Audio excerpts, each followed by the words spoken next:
Hi everyone and welcome to Book Club with Bae. I am Bae and this is Bae. Say hi, Bae. Hi, Bae. And today we're talking about Kiss of Death by Rachel Kane, the somethingth book in the Morganville Vampire series. I think we're about halfway through. Yeah, I think this is the halfway point. I don't know where we are. But yeah. So it turns out I have read this. I do actually remember, like, as I was listening to it, I was like, a core memory, like, you know. I have read this book before. I will say, right, like, what would you say the main plot point of this book is? Would you say that it's when they're in black? Because when I think about this book, in hindsight, right, I'm like, that's the one where they go to black. Do you know how much time they spend in black? Like, it's about an 8-9 hour audiobook, I think. Yeah. They spent about 2 hours in black. I would have said that. Okay, I would have said the same, but now that you say that, they spend the first 2 hours in Morganville. The first 2 hours of the book are in Morganville. I'll liken it to this because, like, I've been rereading the Mercy series, and I've been trying to, like, read it with, like, a critical eye, I guess. And something that. Well, no, just not. It hasn't ruined them for me, but something I've noticed, but haven't ever really paid a whole lot of attention to is how much of the Mercy books are not primary plot points. Yeah. In Mercy books, you have about 3 primary plot points: the setup, one moment of discovery, and then wrapping it all up. Everything else is like character moments or like a subplot, which is really what makes the books good and what helps with the pacing. Like, I think that's also why we care so much about characters that we only see for 10 minutes a book. Yeah. Because the books are very character driven. Yeah. And character focused. And Morganville's kind of the same. Like, I mean, like, give me a second. I am actually curious, right? Past Shane's door. She saw him. Yeah. So 2 hours in, they still haven't left. And when you think about this in hindsight, right, they spend almost no time in Morganville, right? Sprawled on but his bed. Let's see how long this book actually is, shall we? Okay, so the first part is 3 hours and 47 minutes. The second part is 4 hours. So yeah, it's an 8-hour long book. A quarter of the way into the book, they still haven't left Morganville. Right. And yeah, I think that's and two major plot points happen, which is they get passes to leave town, and so they're going to leave town. And I guess this isn't a major plot point for the book, but just for the series of where everyone's at. Claire's parents accept that she lives at the glass house. And they're like, okay, we'll let you live there now. Yeah. I mean, that's pretty much all that happens. Yeah, like, and in both, like, Bone Crossed and Silverborn, I was, like, really amazed at how little time. Well, and you know, in Bone Crossed, we do spend a lot of time with Blackwood, but I was actually amazed at how long it actually takes us to get to Spokane. Yeah. Because it feels like the whole book is in Spokane. It's not. Most of it's not in Spokane. Like, most of it's in the chapter. And then she goes to Spokane, and then she leaves for another couple chapters, and then she goes back. Like, she's like, even when she gets to Spokane, she's not there long until she goes back. No, but she's there just long enough for you to be like, we all stand, Chad. And why haven't we gotten an update on Chad in like 30 books? The fuck? How is Chad, by the way, Patricia? The world would like to know. Because he'd be like 13 now. Like, come on. Oh, give me 2 seconds. Anyway. But, yeah, so, okay, I would say that is... Sorry, I just got a text saying you're still awake, and because I remember replying on my computer instead of my phone. I went to say, yeah, what's up? But I hit enter instead of the apostrophe, so I just wrote, yeah, what?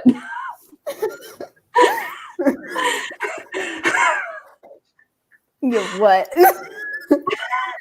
Fucking what? What do you want? I'm sorry, I'll be back in 2 seconds. I have to go and attend. Sorry. Oh my god, I just lost my train of thought. But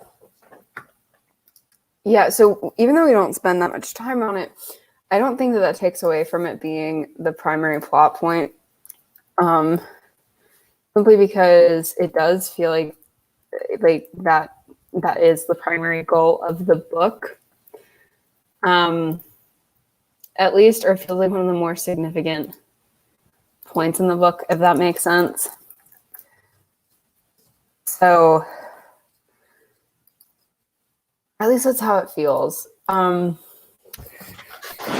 It's, you know what I mean? Like, I don't know. It's hard to articulate. I'm tired, but yeah, it feels like we do spend.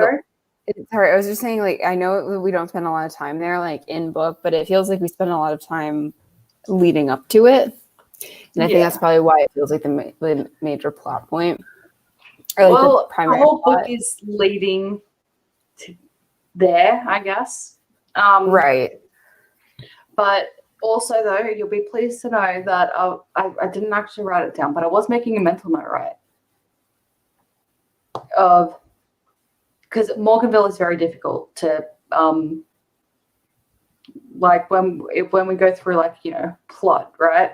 Because 80% of the book is like just them chilling out and shit happen, like, you know, or just the characters interacting with each other. It's very difficult to just be like, so this is what happens, and to go through everything, because otherwise we'll be sitting here talking for 2 hours about how Claire and Shane make jokes about Eve and Michael doing fuck and stuff like that. I think at least for this book, making a note of things to bring up. Yeah, I think for this book, it's going to be more useful for us to just talk more loosely about it. Yeah, so like we'll just do the quick major like plot points from A to Z, and then we can do a chitty chat. Yeah, because you know, a lot of times we do break down books, but like Morgan we can't. I think we finally accepted last round. We can't do these books the way we normally try and do them, right? Because we'll just be sitting here for 2 hours talking about fluff, with an occasional plot point thrown in. Yeah. Okay. So they Michael gets an offer to record. He got the offer in the previous book, I think. Yeah. Or 2 books ago, I don't know, at some point. But they're like, hey, like for real, like come to Dallas and do a recording. So they get passes to leave town, and Oliver is escorting them. All of them. I love how, like, when they get in the car and it's like road trip, and he's like, there will be no excitement in this car, Eve. I really like, I don't know if I really wish her name was actually Evelyn, because I could just see like Oliver, like, just when he's really annoyed at her, just being like, Evelyn. Oh, there's, you know what, in Blackwoods, like Dex's name is Dexter, his full name's Dexter. Like we never introduce him as like Dex, whose full name was Dexter. Like we don't do like a Patricia Briggs, like Adam, Alpha of the Columbia Basin Pact. Like we don't do that. We're never He's gay and his flamboyant partner Kyle. Yeah, we don't do that. But we're always like, if we Dexter him in a book, there's one Dexter per book. There's a limit, and it has to be like a good Dexter moment, a good point to throw it in, either a dramatic or funny Dexter moment. And so we always save it. We're always like, where can it go? That's going to be entertaining. And then, so we're working on Blackwood's The Divine Ruin right now. It's in beta reading, but while we were writing it, and just to clarify, if anybody's ever like, I wonder how they came up with this, it's either because Addie and I had conflicting ideas and we went, why not both? So if you're wondering why we wound up with a clusterfuck of like a sci-fi sort of world and a fantasy world, it's because we went, why not both? And then, or because we went, wouldn't it be funny if like thing X? So Dex has two younger brothers. Laugh, and then like one of you's kind of like starts eyeing the other. And we're like, ha ha ha ha. Like, this isn't really spoiler anymore, but Blackwood's The Blades of Redwater, Aiden falls into a river. Like he just gets yeeted into a river or whatever. And we're like, ha ha ha, Aiden. And we're like, yeah, what if we just threw Aiden into a river? And so he gets thrown into a river. So like, that's how that happened. And so anyway, so we're sitting here writing Blackwood's The Divine Ruin. And like, yes, I'm admitting that this decision was made here, but it wasn't relevant until then. We were like, wouldn't it be funny if Greg's full name was Gregifer? Canonically, his full name is not Gregifer. Anyway, that's actually a thing. And then within that full like group conversation, there's like, it's a really great group conversation. But like, yeah, just on the subject of nicknames. And the way that we write Blackwoods is really fun. Like we just have so much fun with it. Partly because half of it is just us going, wouldn't it be hilarious? Okay, yeah, let's do it. Like it's so stupid. But so like half the book's an in-joke. Yeah, honestly, half the book is an in-joke. Half the book is like, I was going, if we ever wrote a spoof version, what if we just put it in this version? Okay, yeah.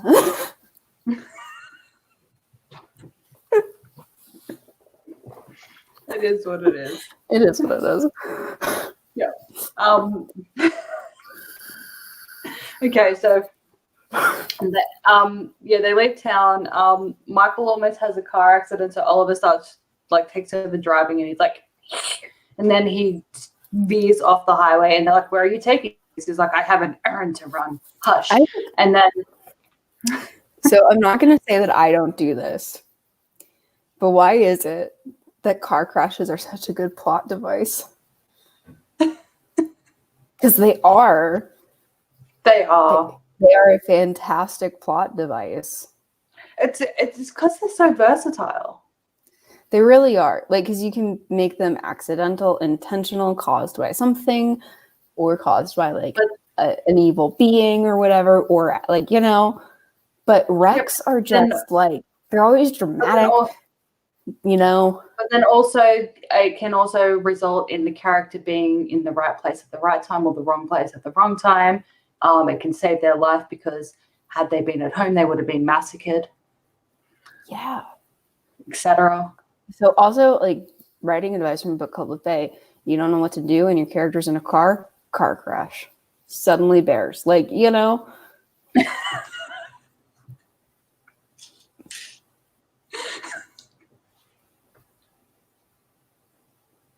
Another thing we do with Blackwoods, especially since we started playing D&D, is there are times where if we're stuck on something, especially fight scenes, we actually set up D&D things to do it. And so a lot of my fight scenes, even in the Rosalie Watson books like Elder now, are determined by dice rolls from like just D&D dice rolls. So like I'll give people like an armor class and all that, and I'll just be like, all right, so like this person like, you know, needs this much to hit, and then we roll the dice, and then oh no, they missed. Like like they take this much, or like, oh god, they did like a nat one. Ooh, this is interesting. Like so yeah, like, that's just that to is clarify, though, like you know how you want the fight scene to end. It's just from how we get to start a fight to end result of fight. You don't decide you don't decide the fate of the fight on a dice roll. right. Yes. Yeah. That is correct. But we'll say this: it actually has led to like more interesting fight scenes because like we wind up doing things we didn't think of doing because we were like, because yeah, like maybe the enemy will roll like a nat 20 or the character will roll like a nat 1 or the enemy will roll like a nat 1, which means like they get hurt by their own attack or something, and we're like, ooh, how do we do that? And so we wind up doing something more interesting than we would have otherwise. And It like works. it works. It works. It works. I'm just saying, like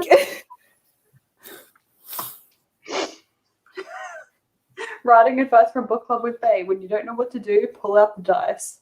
yeah. Just saying, like, you know. It's not mummy, I want to fuck a bird in my sleep. It's literally the dice made me do it. Speaking of, was anyone in this book giving you Grandma Redbird vibes? I will tell you who. Okay. Because if she wasn't, she should have been. Because as soon as she popped up today, I was like, as soon as she's like, I'll bring you out a plate of cookies. I'm like, are they lavender choc chip? I was like, oh god, she's Grandma Redbird. Is it Linda? What was her name? Grandma Linda? Yes. Yes, you're right. Okay. No. Yes, you're right. Because I heard that and I was like, because then also she was like, I don't know why anyone would be mean to such fine young people that I've only known for half a minute. And I was like, I agree, but shut the fuck up. You know, like. And I'm like, lady, you live in the middle of Texas and there is a goth in front of you, like the middle of nowhere, Texas. Oh, yeah, there is a true. goth in front of you driving a Cadillac. You do not think she's nice. Yeah. No, you don't think true. She's nice. You might think Claire's nice. You don't think Shane's nice. You might think, like, you might look at Michael and go, wow, if I was 20 years younger, I'd try and be your cougar. I don't know. But look, I don't even live in like rural Georgia, and my boyfriend's parents didn't like me at first because of how I look, because of the vibe. They like me now, but if they needed time, they needed a second. Yeah. Also, what the fuck is Grandma Linda doing baking cookies at like what 11:30 at night? Why is she still up? I don't know, but they left at sunset, right? Yeah. They were driving for a few hours, like multiple hours. Then they got into a bar fight. They got ice cream. They got briefly detained, had their car searched, escorted from town. So it's getting late. It's getting late in the evening. Why is she baking cookies? I don't know. Like, I've never met an elderly person who stays up past like 9. I mean, like I used to bake cookies overnight when I was like because I occasionally go into like baking. Like I'll have like a baking month where for like a month straight I'm baking every other day. Yeah. And yeah, those generally, when those hit, it's usually late at night. And I'll tell you why. Because I used to work in the city, which was about an hour and a half, it'd be an hour to an hour and a half commute, depending on like public transport. So I didn't have time to do it during the day. She lives in the motel that she runs. Right. In the middle of nowhere, Texas. She's not busy. Why are you baking in the middle of the night? That's a good question.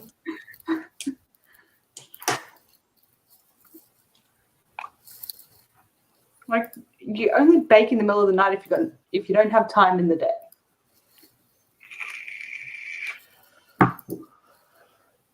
or if like I don't know, you have maybe she has insomnia, but she was up. I don't know. She was up early. Insomniacs don't normally wake up early. Yeah. I don't know. Yeah, I don't know. Okay. Either way, we've covered that plot point. Like in terms of like, you know, how they got to the motel. Oliver pulls off. He does a thing, and then bar fight, ice cream, detained, thing, and then whilst there, bar fight guys rock up and destroy Eve's car, and that is the last we'll ever see of that car. I don't even know if it gets mentioned again, and that kind of makes me sad. But Yeah. Eve gets a new car. It's a hearse because Eve. Oliver is hurt or something. Yeah. Then get back from motel. They get back from buying car, and police are at motel because Oliver and Michael are there. So Eve's like, let's get arrested. So then they get arrested to save Oliver and Michael. So they get arrested. And then they get broken out of prison by Morley, who homeless vamp, and kidnapped. And then Claire gets rescued. The others don't get. And then they end up in an even smaller town. And there's a crazy librarian, and I love Jason's there. Small town vibes. Just like, I love it. One thing that really confused me, right? She was like, this is a town of 150. But they have a high school with a football team. No. Like, they might have a high school, like, in the county or something, but not they might have a football team, but like. But there's how many people are on a football team? How big is a football team? I don't. Well, like a school would be serving an entire county, you know. But like, I'm not actually sure how towns of like 150 work. But like, how many people in? So like, for context, this is a book that I never wound up writing, but I was working with a town of about 2,000 people because that's about as small small towns get. And even a town of like 2,000 people is going to be within 30, 40 minutes of a larger town. It's probably going to be like within the same county, if that makes sense. Yeah, but it's implied though that the high school is in the town. Yeah, I don't. The county high school is going to be in Black. I don't know. Because I know that rural living peeps generally bus it into school. Yeah, but yeah, like look, I don't know. I know how I would have done it. First of all, like 150 people sounds like a really tiny town.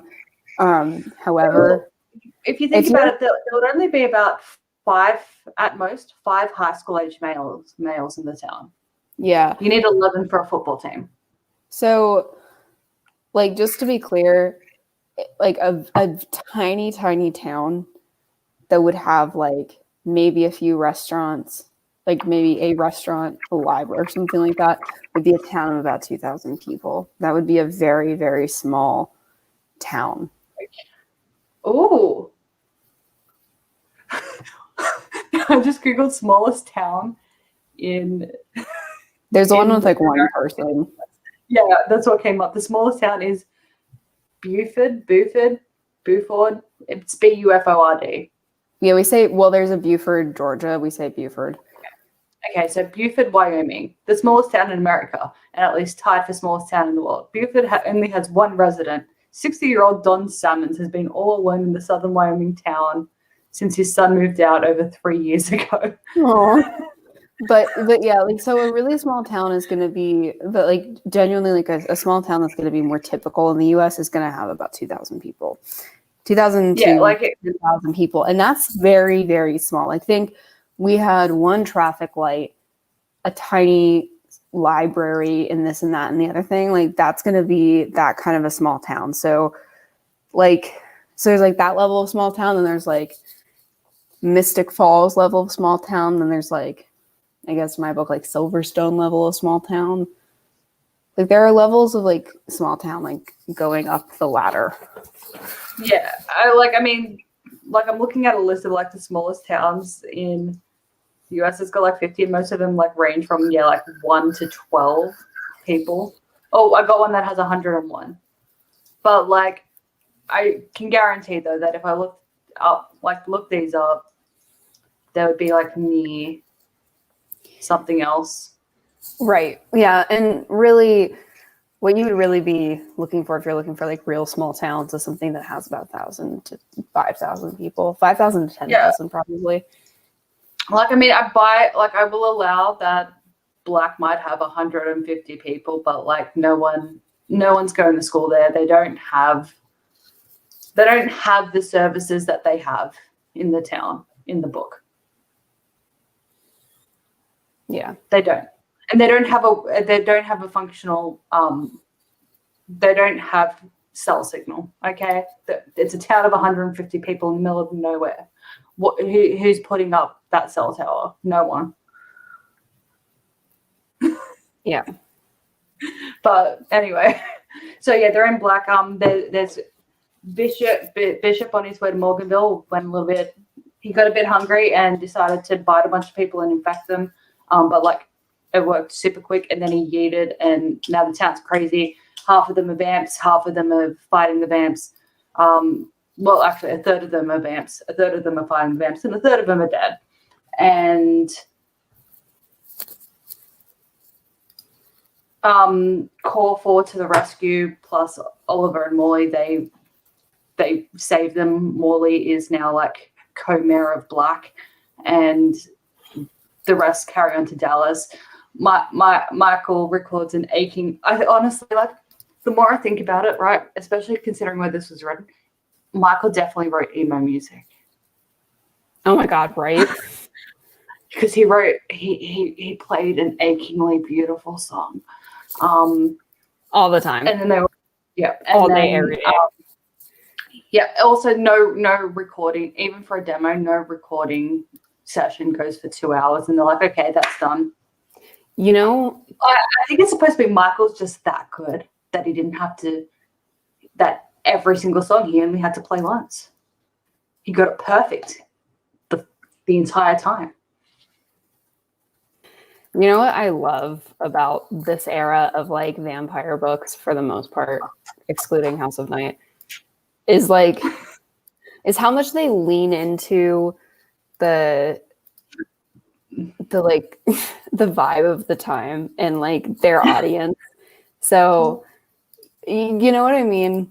Like everything Michael plays is achingly beautiful, and you're like, well, and like Eve being a goth and just like unapologetically a goth, you know, like it is so unapologetic and it's beautiful and it's amazing, and like, you know, like she's great, and it's got such a vibe. Like it's honestly. Yeah, but yeah, that's pretty much the plot. And then yeah, after they record and they chill out in Dallas for a couple of days, they have to go back to Morganville and the book ends. Yeah. But yeah, so I will say, like, there was something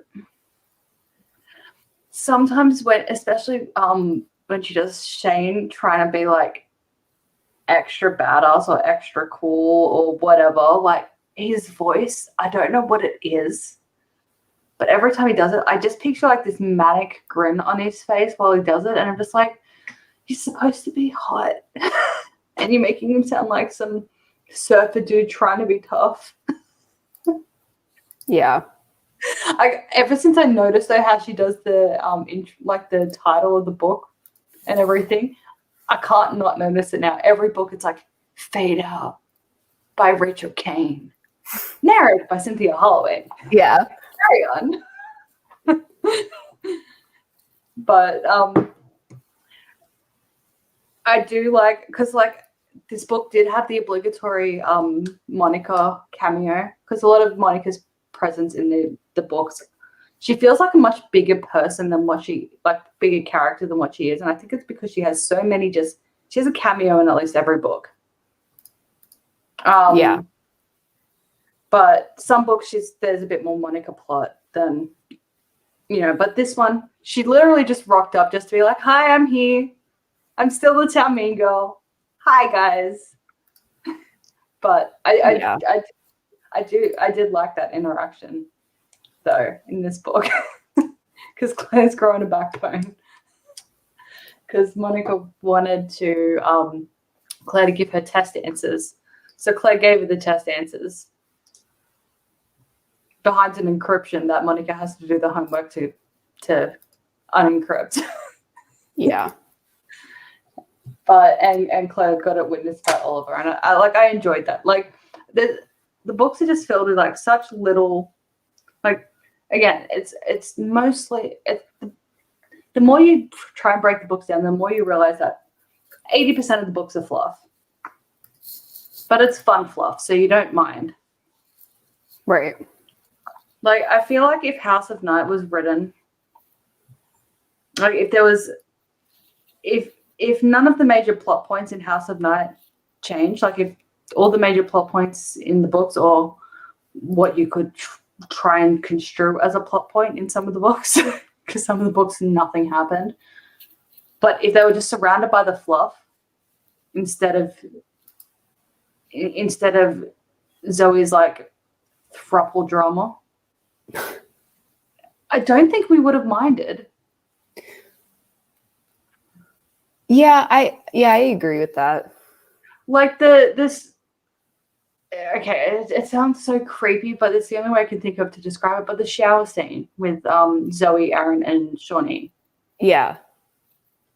That was a fun scene. And I think it was the last fun scene of the series. Well, and it happened in like book 5. I mean, I'll say it like this. I'll just say it like this. Again, writing advice from Book Club with Bay. When you're writing a book, and this is something like, because I'm currently like, the Divine Ruin is, in the beta reading phase. We're not currently writing it, but I am currently writing Elder, for example. One of the things that, I was looking at while I was writing it, or while I was coming up with the outline, and even now while I'm writing it, and Addie is kind of, being a critique partner. So she's going through it. And so one of the things that we're looking at is like stress levels, right? So like we've talked about with House of Night, spend the entire book stressed. Yeah, the dips, the highs and the lows. So action, rest. House of Night runs like this. Right. So, and really like pacing is all about like thing, not like we talked about thing, not thing, thing, not thing. And like we talked about before, how long thing lasts depends on you. But thing, not thing, thing, not thing is really important. And something that I noticed that like Mercy does is like in Silverborn, like Adam battling for like dominance over the pack kind of reads as more not thing, because you're not really that nervous that he's gonna lose when he's fighting like Paul and all that. You're not really nervous that he's gonna lose, but you are coming down from the fact that he got severely burned. Yeah. So and just in case you were a bit tense during that, Mercy shooting Henry in the throat, that breaks all the tension, because you're just like, fuck yeah. Fuck yeah. And so the thing is, you just need to be mindful of it, because can you have long periods of stress and action? Absolutely. You can craft that, and you can be like, maybe this goes on for a little bit too long. Like maybe like I am adding in just a little bit of extra stress. But like, you know, if you analyze it and you're like, this just little bit of too much stress really helps the characters and it really drives the plot. And like your characters need that stress. And then after that, like little bit of extra, you can come down from it, then maybe okay. But you need to be aware of it is really the point. Yeah. And it always felt like House of Night was never aware. No, because again, that like what book was that scene in? Like what book did they first move to the depot? I totally forget. Wait, let's have a look. House of Night. Because I think this will tell. While you're looking that up, because like so even if you add in that little bit of extra stress that maybe is, and not like too much, but is just a little bit extra, like just enough to really push your characters and maybe even the reader just a little bit, like, because you also don't want to alienate your reader. Like you have to balance those two things.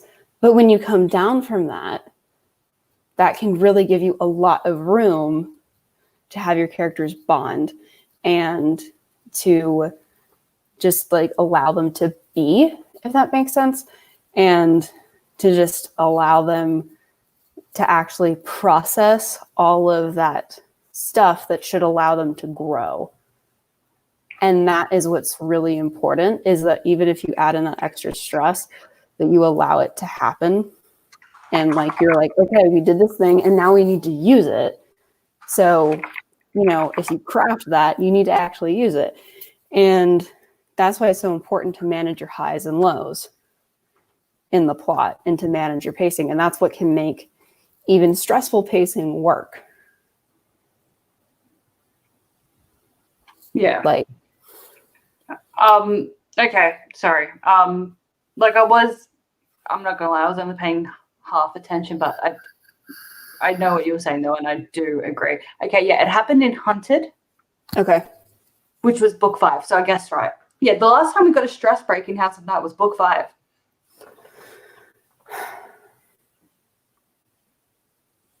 I guess like House of Night Otherworld, I guess, did have a couple of stress breaks, like, you know, because the series hadn't started yet, so we got to deal with Zoe's holy shirt. So there was that, and then there was the swim team, the swim meet. Well, those like, were the two. We got more. A real problem we identified with House of Night, I think this is what makes Marked and even Betrayed a little bit so much better than the other books. And Chosen, the first 3 were fine. Yeah. Is that we don't spend any time with these characters. And like we talked about, I think, I forget what stream it was, but we talked about this before. If you are adding in a new character, you have to think to yourself, can a character already do this? This was actually one of the things, and I think that was on my mind because it was something I was doing in Elder, was I needed to do a thing, and I almost created a new character, but then kind of like light bulb, I was like, wait a minute, I mentioned a character in Yorda, and, you know, we can circle back around to that instead. There's no need to create a new person or like a new thing for you to latch on to. We can just, you know, a character that's already established can do thing X. And, you know, it's another big mistake that House of Night made.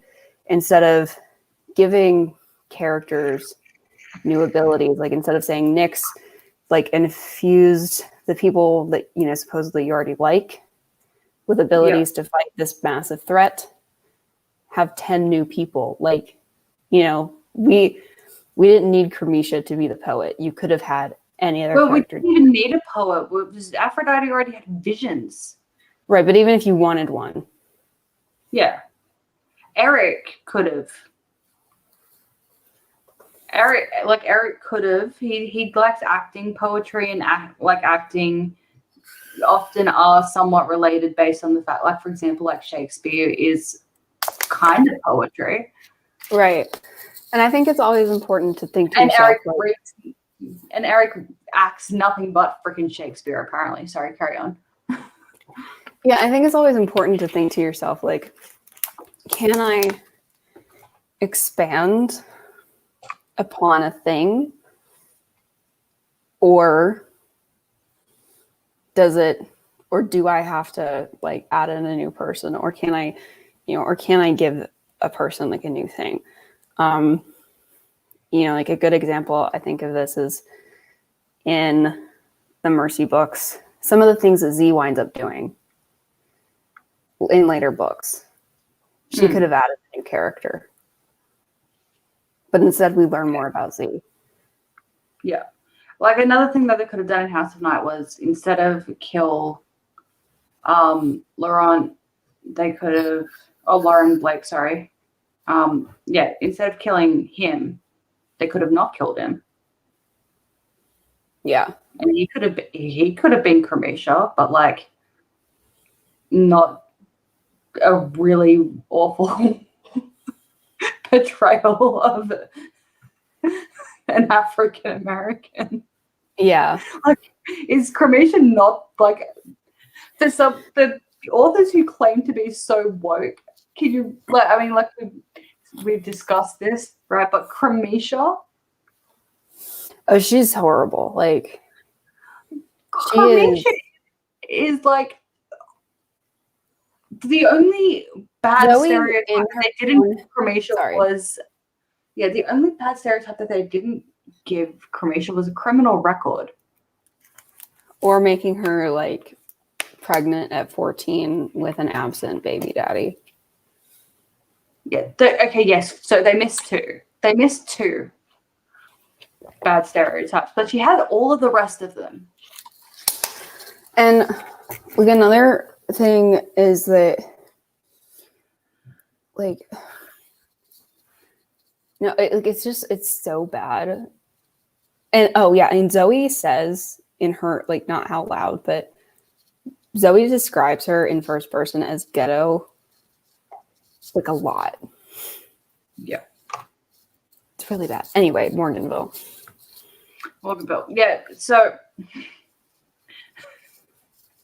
one thing that was kind of cute was like Eve, when they got the passes, like Eve got really, really excited. Like she's like, yeah, we're leaving town. And she's like, oh fuck, we're leaving town. What am I gonna do? What's there to do? I can't leave Morganville. I've never left Morganville. And she kind of has like a mini breakdown over it. Yeah. And like there's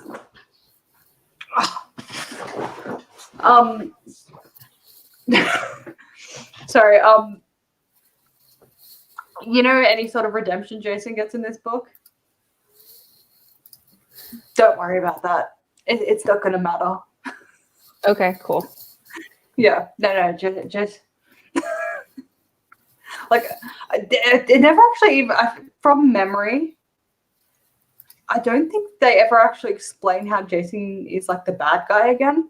I think he's just the bad guy next time we see him, and Eve's not talking to him. And I'm like, how does this happen? She's like inviting him. She's surprise inviting him over for dinner in this book. She's hugging him at the end. He does a rescue. He runs through the desert because the tractor breaks down to get them a car. and then next time we see him, he's just a bad guy again, I'm pretty sure. I could be wrong, but I'm pretty sure.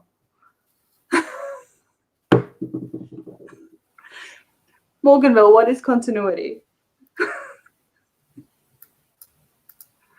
Again, I just don't care though. I don't care. Yeah. Like for all of its flaws, because Morganville is like you don't even have to really try to break it down. You just have to have read the previous books and be like, this is wrong, this is wrong, this is wrong, this is wrong throughout the entire series. But I don't care. I mean, it's good enough. Like that, it just is. It's such an enjoyable series. And that's the thing as well. Like, you don't have, like, we've pretty well established that these books as well, the plots aren't they ain't that deep. There's no deep plots. None of the books are overly plot heavy, although when you remember them, like when you think back, you remember them feeling plot heavy until you actually reread them. Right. But you don't care because it's still it's a fun ride. Yeah.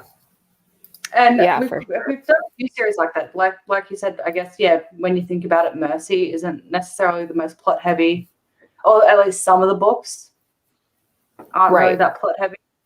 I feel like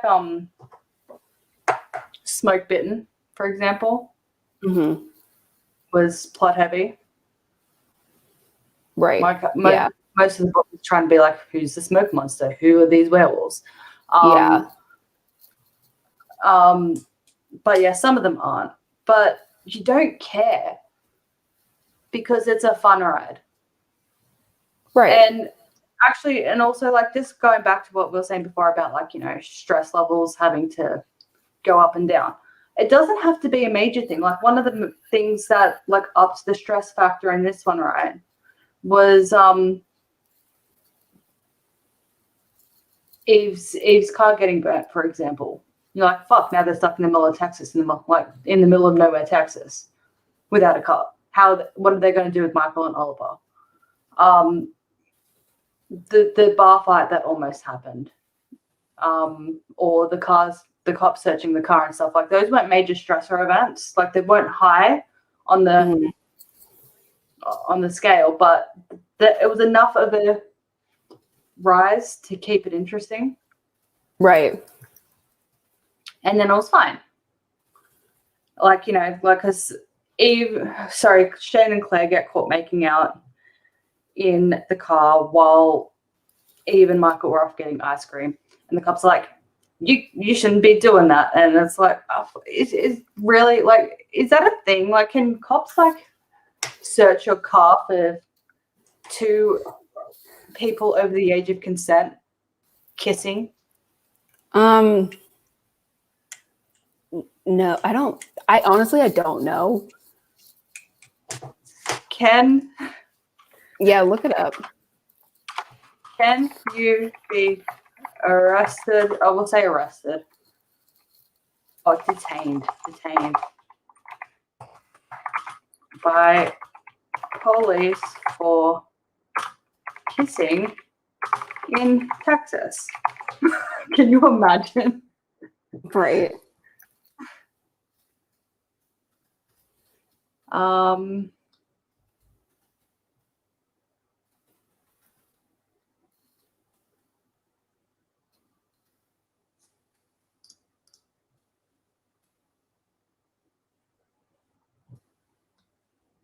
All I've got is a mall cop. Women say SA mall cop arrested them for kissing in San Antonio. Okay, San Antonio. Let's see. A kiss on the cheek. They'll told to leave because they're not complying with the code of conduct. If that's all we've got, then no. Yeah.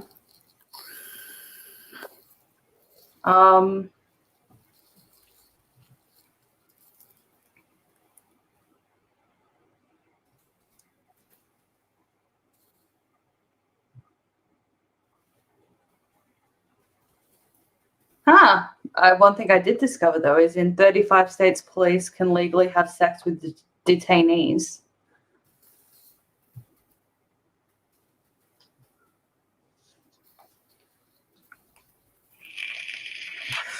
I think that is a law that needs. I don't think that's right. I don't think police should be able to.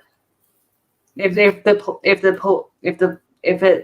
it was consensual, then it's not illegal.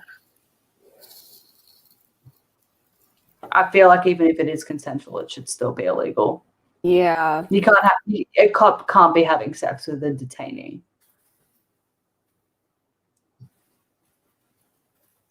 Yeah. No, but 35 of your states need to get this shit together. Is yours one of them? I don't know. Possibly.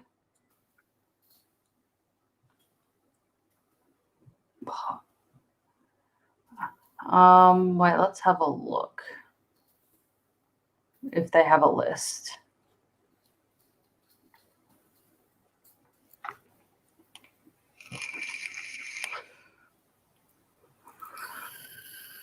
Okay. There's a link to an article that might have a list.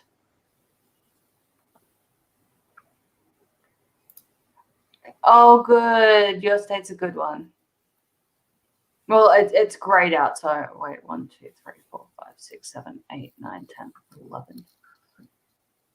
Yeah. Okay. Yeah. Your state, it is illegal for a cop to have sex with a detainee.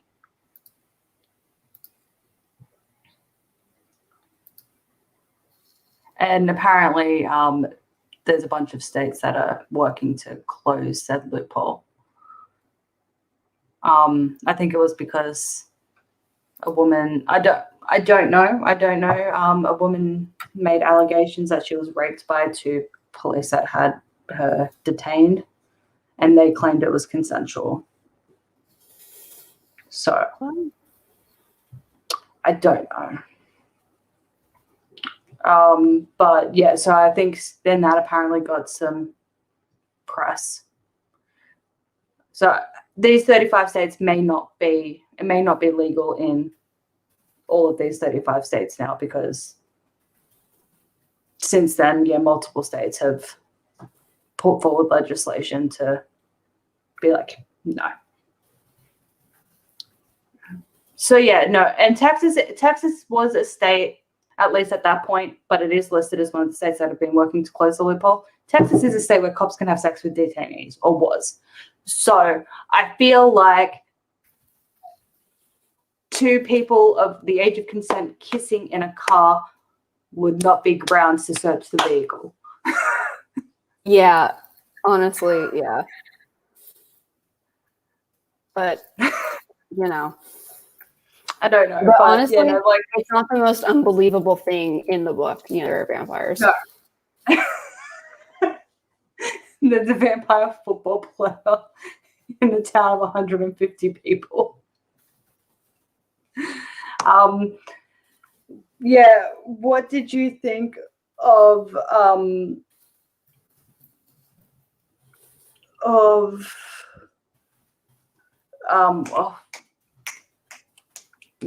is it Mrs. Grant? The librarian chick? Oh, Is it Grant? I think so, yeah.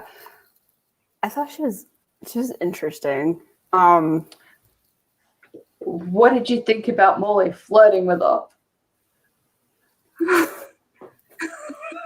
It was weird. You know, I actually really I liked Molly this book though. Yeah, no, it was interesting and like a little weird, but it was fun. A lot of the stuff was fun. Yeah, and Claire gets a Katniss moment. Yeah.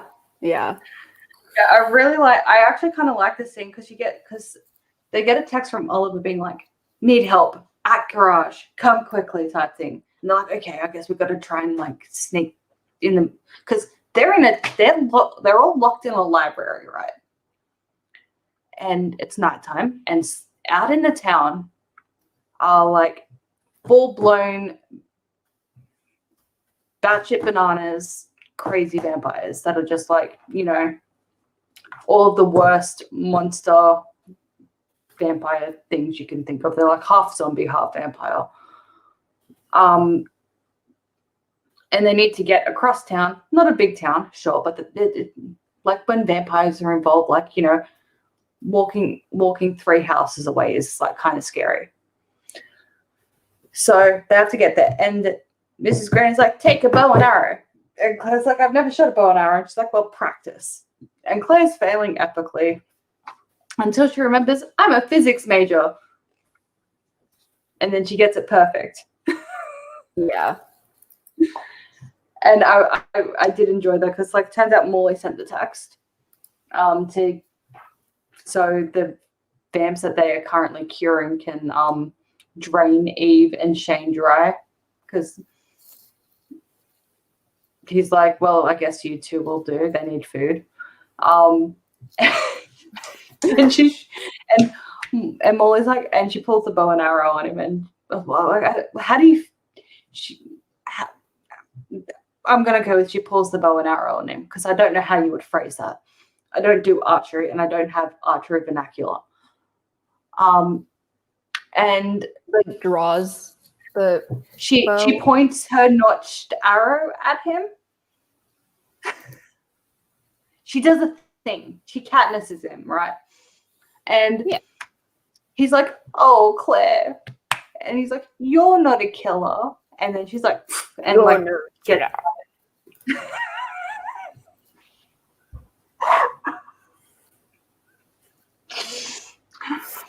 Look, I know the quote. I just cannot for the life of me right now remember where the fuck that's from. The Cruel Prince series or whatever. Yes. Whatever that's called. Yes. Yeah. The Jude. Jude.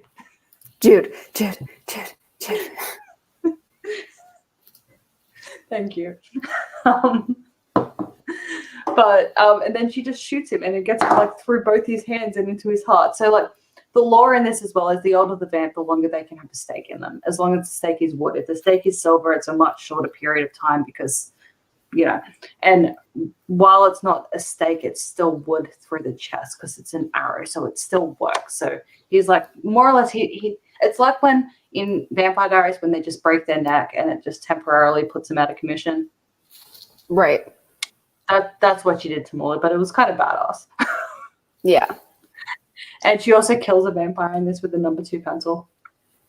Yes, she does. Okay, question. Mm-hmm.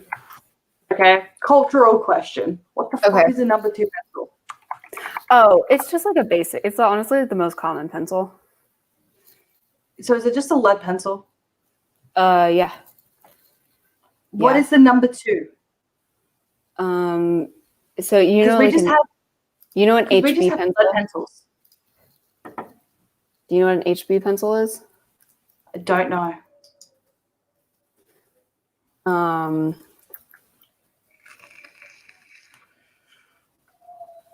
Hold on, let me look it up. Let's see.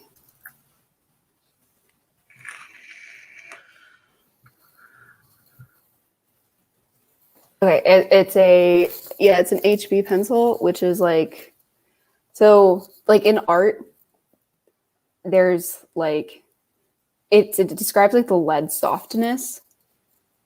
So Okay. HB is like kind of the baseline. So then from there, like lead gets softer and darker. So like usually like, but more commonly in like less specialized pencils, it goes up by factor, like by 2s. So like 2B, 4B, 6B, and 8B. 8B is like the darkest. Okay. But there are like 1B, 3B, 5B, and like that. And then if you like really light, harder pencils are like 2H, 4H, 6H. And those would be like, you might use those for sketching, and like a lot of architects use those. But HB and number 2 is like just your standard like lead pencil. And it's like not a mechanical one, but your normal lead pencil. Yeah. Okay. Number 2. So is it just being oddly specific with just a standard pencil? Australia. We just call them lead pencils. Like the common vernacular for that is just it's just a lead pencil. Or if we want to be like really slangy, we'll just call it a pencil. Yeah, I don't know what it would be for you guys. Like, because I know that because pencils don't actually have lead in them. They've got graphite, yeah. Yeah. So like it's just describing like what the graphite is like. Yeah, so like in here it's like art pencils are like graphite pencils. Right. And then like what you give a kindergartner to write with. It's just a pencil. It's just a pencil or a lead pencil. That's it. Mhm.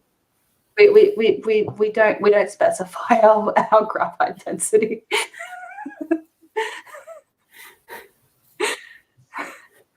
It is interesting. Like, I mean, I assumed that that's all it was. It was just like a regular pencil, like Right. a regular everyday pencil. But I was like, I'm like, while you're here, and it's been brought up, is it a special? Is it a special pencil or a normal pencil? Yeah. Yeah. It's just a pencil. Yeah. A lot of the back to the book. A lot of the fun in this book was just like relating to like Eve and Shane and Michael just kind of not knowing what to do. Shane wasn't too bad because he's been out of town before, but they're just like, how do we interact with the people?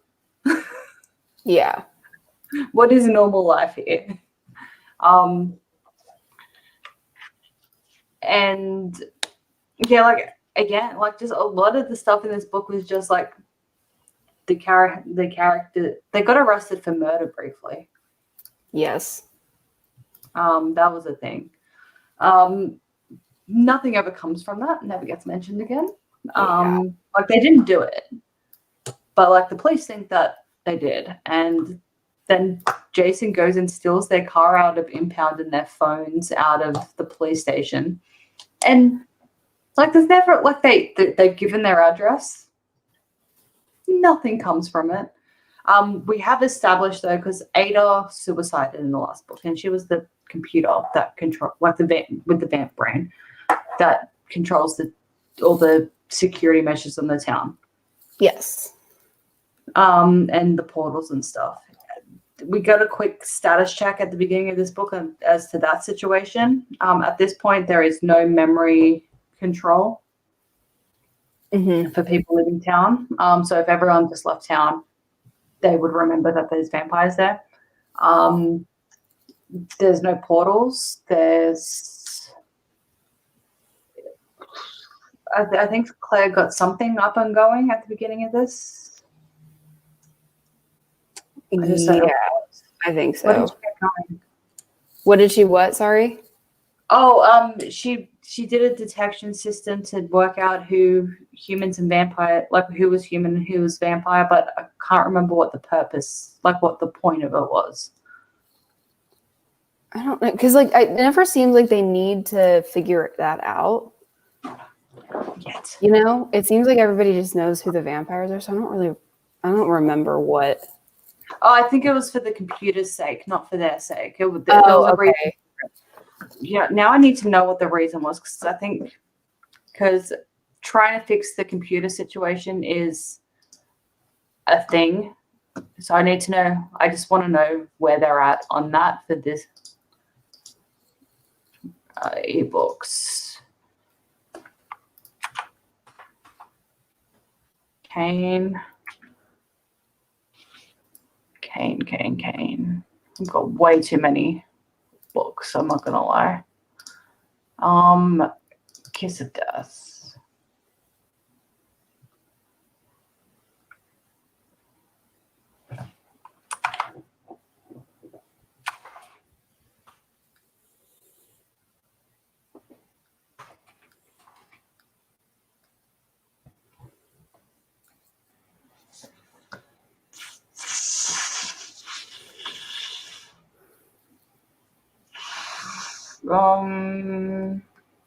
Man. Okay, I've got my book. Just let me find where they're at with the book, with the town security system.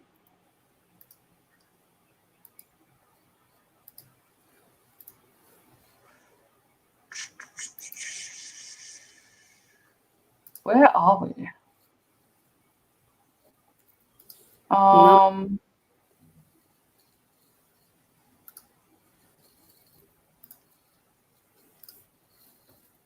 When does she say? I know it's at the beginning, but is it before or after?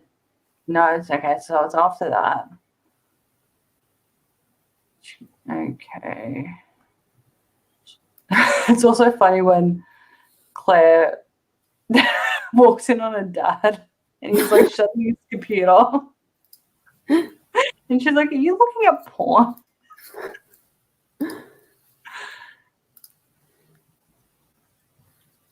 Oh. Okay, here we go. Sorry, the copy of this book that I'm looking at is just like so badly formatted that it's really hard to find anything. Oh my god, yeah.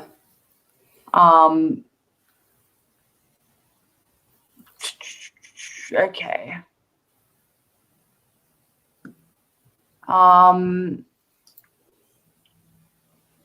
Okay, so what more or less what she has done is built an interface.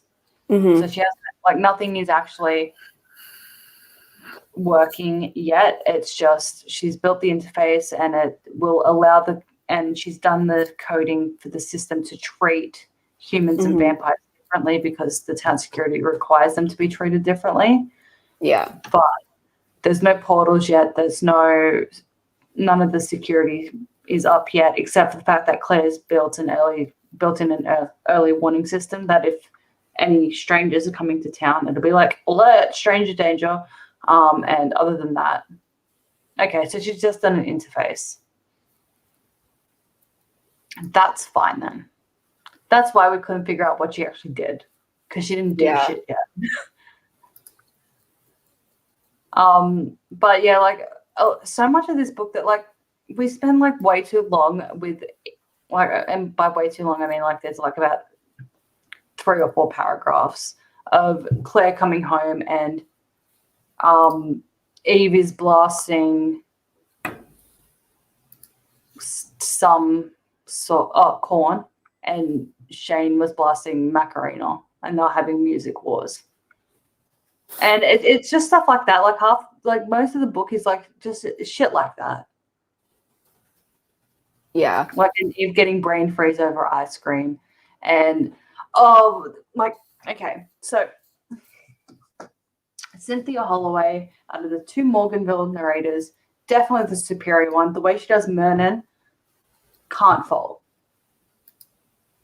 Cannot fault. There are some times though when it makes me icky. I feel like, especially, I don't know if it's because like Claire's meant to be 17 or whatever, but like every time Claire says something suggestive to not Mernon, Shane, just the tone she does, it just makes me feel icky. I don't like hearing Claire flirt. To Mernon? No, I was about to say, I almost said Mernon. Okay. And I was like, what? to Shane. Like, she was like, I bet you can teach me a few things. Or we can do other stuff. And I'm just like, Claire, please don't try and be suggestive. It makes me feel icky. You're 12. 12. I know she behaves mostly like an adult, but it's one of the few times where I'm actually just genuinely uncomfortable with the main character being in any way, shape, or form flirty. Yeah. And I don't think I would feel the same just reading it. I think it's the voice. Because I will say she goes all out in like her when she's reading dialogue, she's really good at acting the dialogue.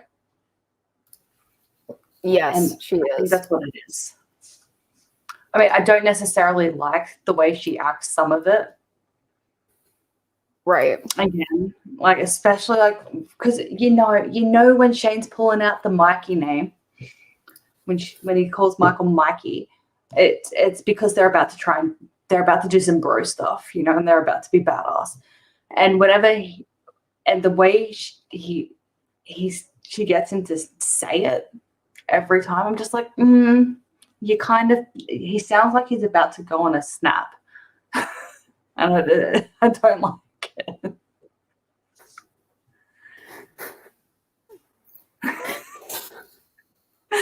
Am I wrong? No, you're not. But I'm trying to think of, because half half the issues with the books I don't care about. I don't care that the continuity sucks. I don't care. I don't care that half of them makes zero sense. Like, how is Claire not failing out of college at this point? Because she's always there, but she's never there. Though, here's the thing. To be fair, okay, in Claire's defense, we do get a lot of scenes of Claire being like, I have to college. I know, but look, at least Claire just being like, ah! I was like, her just be like, I'm reading a book, like, you know. I mean, like, they're in the middle of a war with Bishop, and yeah, she's still going to class. Like, I get it. Sorry, you carry on. Whereas in the Vampire series, they whole ass graduated fucking high school. Like, you did not do a single assignment. They never went to high school. You know what's even more surprising about, like in regards to past, like, not just graduating high school but getting into college? Pretty Little Liars. Like, these bitches have been I don't remember anything about it. They have been like, you almost you see them in class, like you see them in class a lot, right? But like outside of class, aside from like when we saw them prepping for the SATs the night before, like I think the night before the SATs. Mm-hmm. Aside from that, you never see them do classwork or homework outside of class.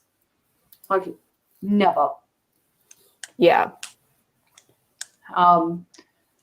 Unless it's something that's relevant to the plot, they're never doing it, and I don't blame them. They're being stalked. Yeah. They're being stalked. They're getting kidnapped. They're getting run over. They're getting this. They're getting that. Like they have been at least. Actually, I think they've all been put in the hospital at least once. Hannah at least twice. There's probably more times. I don't know. But like, there's hospitals. It's a thing. I'm pretty sure someone ends up in a. I don't even know how Allison freaking graduated, because she was missing for over a year. I think she was missing for 2 years. Just doing nothing. She was just chilling out. How the fuck did she graduate at the same time as the others and get into college? I don't know. And again, she wasn't doing makeup work. She wasn't doing makeup work because that would have required her to be doing more work outside of class. Did she ever do that? No. She had 2 years of high school to catch up on. Yeah, I don't know. These are the questions. How do TV teens graduate high school? Regardless of the genre. How do TV drama teens graduate high school and get into college ever? Because someone's always dying. Someone's always in a coma. Someone's always in hospital. Someone's always got a drug addiction. Like, there's the stereotypes that always pop up. I will say that's one thing I really like about Heartland. It's a Canadian show about a horse ranch, okay? And I love it. It's a multi-generational show, so like there's the grandfather, the father, the older daughter, the younger daughter, and the daughter's like 10 years apart, and then like younger kids come in, and it's a thing. Right. And season 14 has started airing, so I am so happy, because it's really late, because it should have come out last year, but COVID delayed filming by like 8 months. Yeah. So I'm excited, but whenever there's like, there's a drug addiction storyline, right? Mm-hmm. But like, it's not like, this over dramatized, like none of it. There's a few different things that are just like, that's a bit much. Like Ty almost dies a couple of times. He's in a plane crash, not like, the stereotypical TV show plane crash, right? But where like, not like a Grayson Anatomy type, right? They live in the middle of nowhere. His boss, he's training to be a vet. they fly because his boss has a pilot's license, and they fly to the middle of nowhere to do a thing. And then on the way back, the plane crashes, and the worst that happens is we think Scott dies for a moment, but he doesn't. And Ty gets scared of a wolf, and then they're found and they're fine. And like, you know, that's probably the most unrealistic it gets. Yeah. And it's nice. It's wholesome. It's a very wholesome show, and I enjoy it. I would actually recommend watching it. Honestly, after I finished watching it the first time, I literally rewatched it, like, I think 3 more times or 2 more times. I watched, like, at that point, I think only 11 or 12 seasons were out. 12 seasons. I just binge watched 12 seasons of Heartland, like 3 or 4 times in a row. Because I loved it. It's good. I like it. Everyone should watch it. It's on Netflix. But sorry, I don't even know how we got to. How did we? Oh yeah, how did? I can see. I can actually see how Amy. She's the main character. Like, she's the leading lady of the show. I can see how she graduates high school, but like, it actually deals with her, you know, struggling to balance what she does outside of school and school. And then she gets into college, right? But she becomes somewhat famous because she rescues a horse in a very, like, cool manner, because she rescues horses. Yeah. And so she gets into, like, some college in Colorado, and it's like the top equestrian college of North America. But that makes sense because she's like a teenager who has become famous for being awesome with horses. Right. Oh, sorry. No, the plane crash wasn't the most unrealistic thing in the show. A Saudi prince falls in love with her.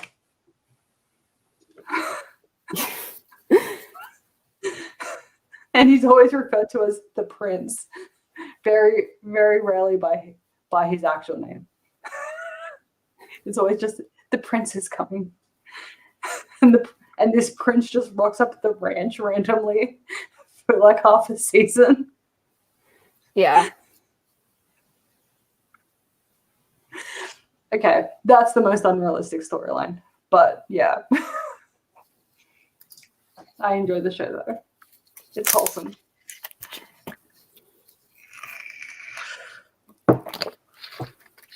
But you know, but the way it brings up like some of these things that like on any other teen show would be like, you know, like this like overwhelming, like, you know, every time like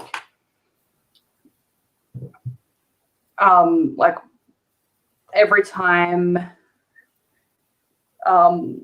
Caleb, for example, he's the one that ends up with the drug addiction briefly. That would be like a half a season of him just becoming a train wreck, whereas like he gets really badly injured, gets a bit addicted to the painkillers until like someone else who had experienced the same thing rocks up and he's like, sort your shit out, smacks him over the back of the head, and then he sorts his shit out and it's fine. And it's nice. I'm like, I kind of like it. Because it deals with a lot of these issues the same way that they would realistically be dealt with. And I feel like Canada knows what's what sometimes. They're like, we can make a series go for now 14 seasons without doing crazy shit. Right. Except for the occasional Saudi prince.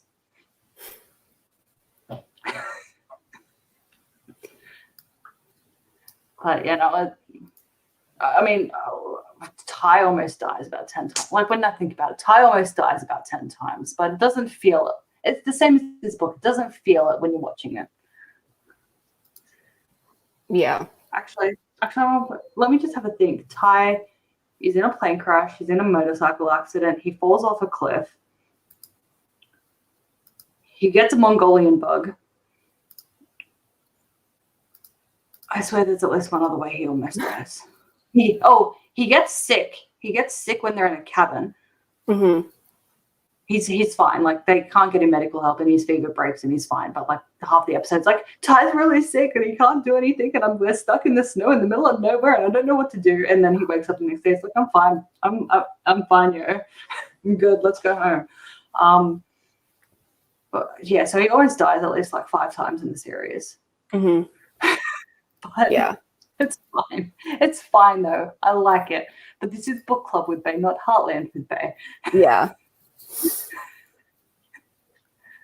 Do we really have looks like half of this is one of the continuity things, right? Like it's implied in this book that like I'm pretty sure Patience initially was Theo Goldman's wife and now it's his daughter, and Jacob was supposed to be his grandson, but now it's his son. I Yeah. think they've forgotten the grandchildren. But I swear Patience used to be his wife. I think, you know what? I don't know. Yeah, It's so a lot of, there's really, it doesn't matter. no, it doesn't, but they're gone now. I think they're staying with Morley out in Black. Yeah. So Mrs. Grant and Morley are like, they're going to be like co-mayors of Black. Yeah. And I don't think we ever actually see Morley again, but Black does. Black gets mentioned a few times, and it does become important to a plot at some point. Right. So like we remember that Black exists, and that's the thing. Like if you're gonna set up like a secondary vampy location, like you at least need to remember that it exists, and they do. And yeah, so Oliver doesn't feel the need to, I guess, for lack of a better term, eliminate any sort of threat from Black because the town's very small. Half of the surviving population of vampires, and the townsfolk have a vested interest because that is their family. Those are their sons, their daughters, their husbands, their wives, their brothers, sisters, etc. Right. So they have a vested interest in keeping the vampy secret. So they're like, look, we trust you. We're going to trust you. And Morley's here, and he's going to be a good boy because Morley's already like getting all protective and shit, and it's cute. Yeah. But yeah, that's the book. Yep. And There's a new vampy vamp town. Did you bring up everything you wanted to talk about? I don't know. Like half of it is like stuff that like I'll probably think of about 10 things that I thought were like, fun moments or whatever after the stream. Yeah. Because that's the thing with Mockville, it's mostly just a series of fun moments with a little bit of plot thrown in. Yeah. But yeah, I think that's it. So we're doing a Jenny book next.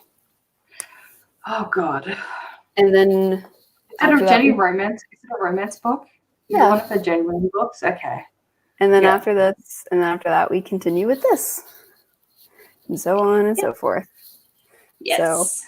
So, thank you for watching, and we will see you guys next time.